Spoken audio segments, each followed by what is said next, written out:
Welcome to Lesson Planned Kitchen. I'm Grant, an educator, home chef, and vegan, and today we're going to be making flan, or creme de caramel, a dessert I first encountered when I was on a trip in Spain.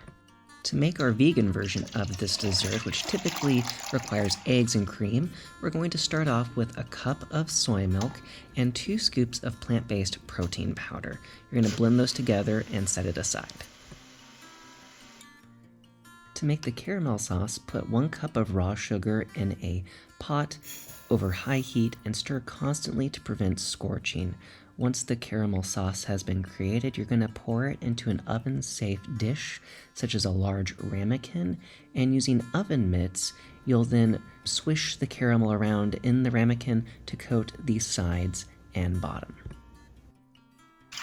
In a large pot on the stove, combine 3 cups of unsweetened soy milk with 2 teaspoons of Agar-Agar powder. You'll then stir this continuously until it reaches a boil and then reduce it to simmering for 1 to 2 minutes. To bring some egginess to our no-bake custard, we're going to use a dash of black salt. And then you're going to pour in the protein powder soy milk mixture from before and add 2 tablespoons of vanilla extract and 1 cup of stevia. Return the pot to the stove once it's combined and stir until it boils once more. Then remove and pour this into the dish that's lined with the caramel and put it in the refrigerator to cool for several hours or overnight.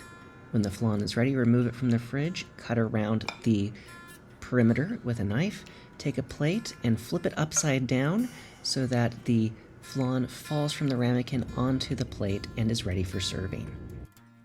Once plated, the taste, texture, and smell are indistinguishable from flan that used cream and eggs.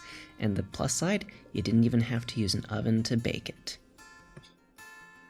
One of the best things about flan is it's such a versatile dish. You can just have it with the caramel sauce, drizzle it with chocolate, top it off with whipped cream, whatever you want.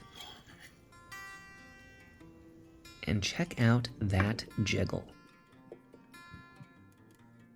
Compared to traditional flan, which would come in at around 300 calories, we're just under 200 with a lot less fat and sugar and some protein, but is still very much a dessert.